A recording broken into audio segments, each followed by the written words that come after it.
Hey there, Math 120 fans. This is going to be part one of my discussion of inverse trig functions. I'm continuing off of some notes I was doing in class.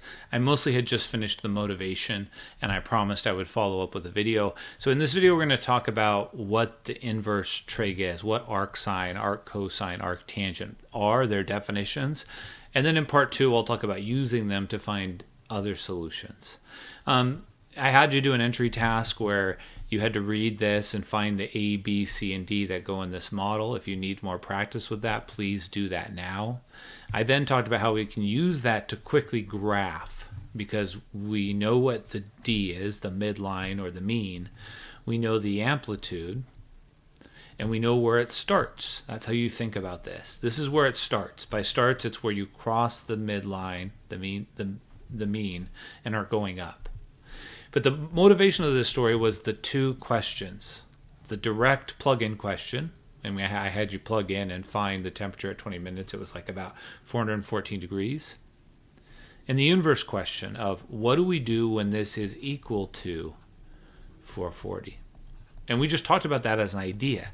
And the big observation was, hey, there's a lot of solutions, and it's going to repeat over and over and over again.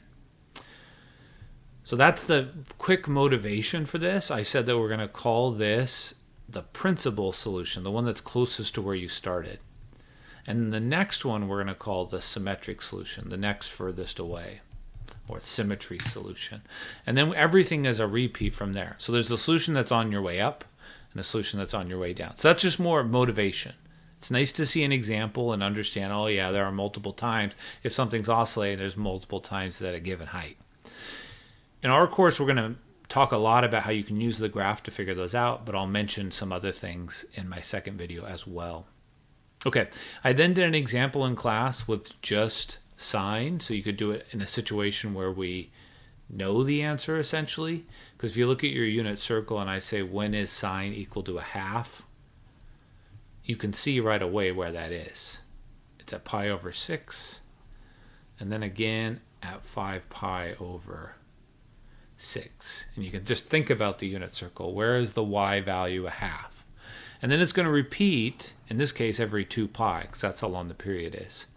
So we talked briefly in class about how this would be the general solution, where k is any integer. It's how many steps away you're taking. If you plug in a 0, you're standing on the point. If you plug in a 1, you're taking 1 step to get to that next point. That was the game we played. Okay, so with that in mind, for the rest of this video, we're just going to say, let's pretend we don't care about the other solutions. We just want the solution that's closest to our start. How do we define that? What do we define start? So I'm going to define that for sine, cosine, and tangent, and we'll do a little bit of solving with it. Okay, so here briefly, for sine, we're going to define something called the inverse sine. So that inverse is the typical notation for inverse. It kind of is bad here because we've also used that for square. Some people prefer we use the word arc sine to avoid that ambiguity. But the comment is, what solution does that give? Because this is the angle. We're solving for the angle that corresponds to a given y value. You can think about the unit circle, about the y value here. So remember the sine is the y value. And we're thinking about the angle as being like my x. So if it's in this region, you get a clear angle. If you go beyond, you're going to have two different angles that give the same y. All right, so what do we say? We say here that negative pi over 2. So we're going to use the first wave of this. We call it the principal domain.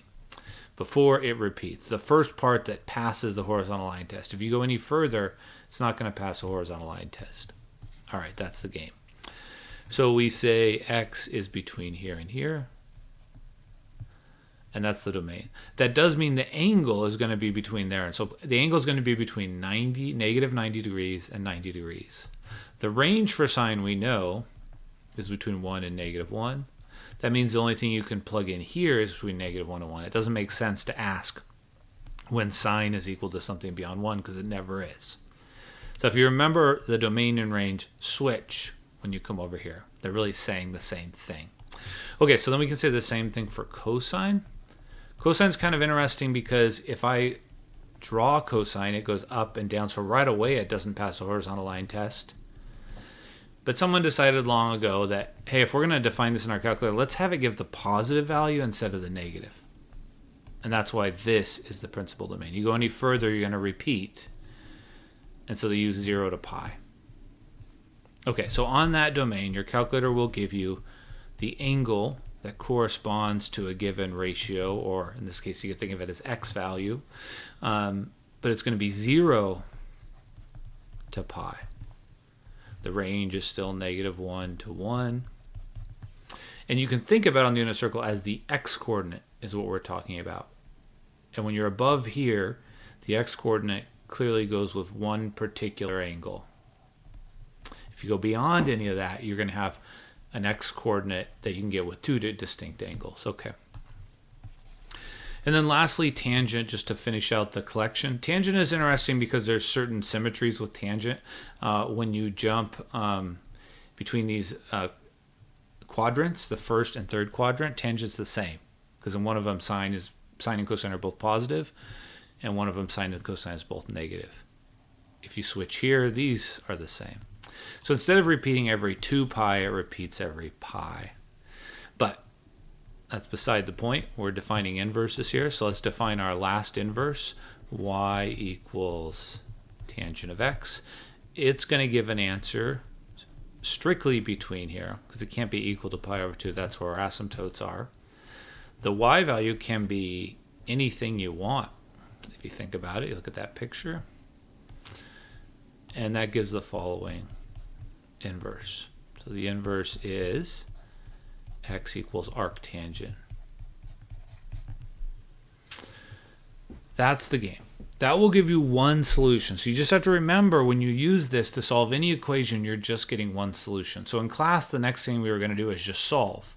This is just the inverse lesson. Just like every time we did inverses in class, I said, okay, now can you push the buttons? So if the question says you only have to find the principal solution, you don't have to think about the graph. You do all the normal things.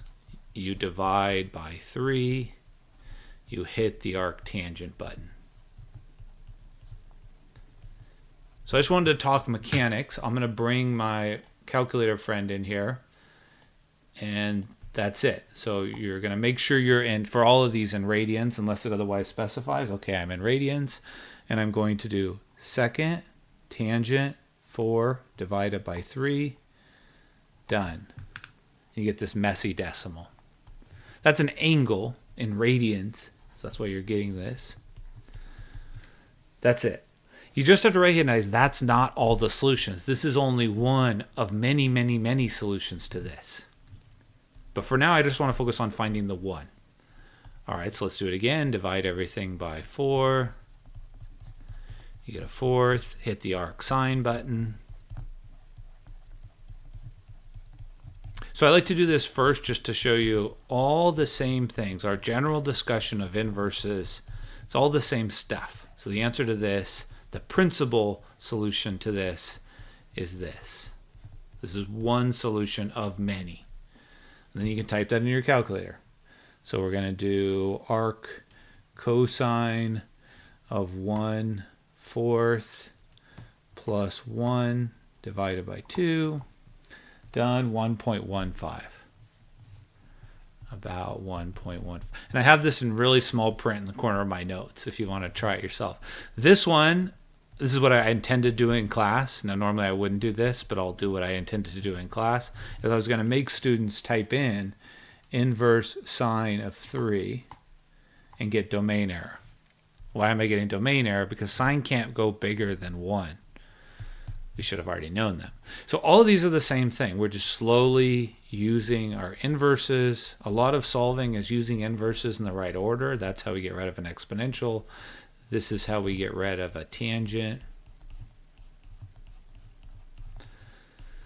And lastly, we do cube root.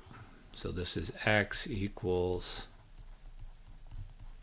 So a big part of solving is using your inverses in the right order. And I'm pretty sure I just ran into my calculator. You can't see it. You'll never know. Move it, calculator. Okay, we're going to move the calculator over here. That's it. So same sort of stuff. Parentheses, let's go clear. Parentheses, arctangent. Now we're going to do log of 10. Parentheses, parentheses, caret, 1/3. And away we go. 1.05. I threw this in here just to scare people. This is actually a straightforward question. So to me, this isn't the interesting part of all this. What's interesting is that there's other solutions. How do we find those other solutions? But I first wanted to show that it works like any other inverse we've been talking about all term. So at this point, hopefully we have enough sophistication that we understand how to do this. Okay, I think I'm going to end there. This one, you got to know your notation. Plus or minus the square root. So there's 2, and then you split up and sine. For both those, you do inverse sine. So there you go. In the next video, I'll talk about once you have one solution, how do you find others? All right, hope that helps.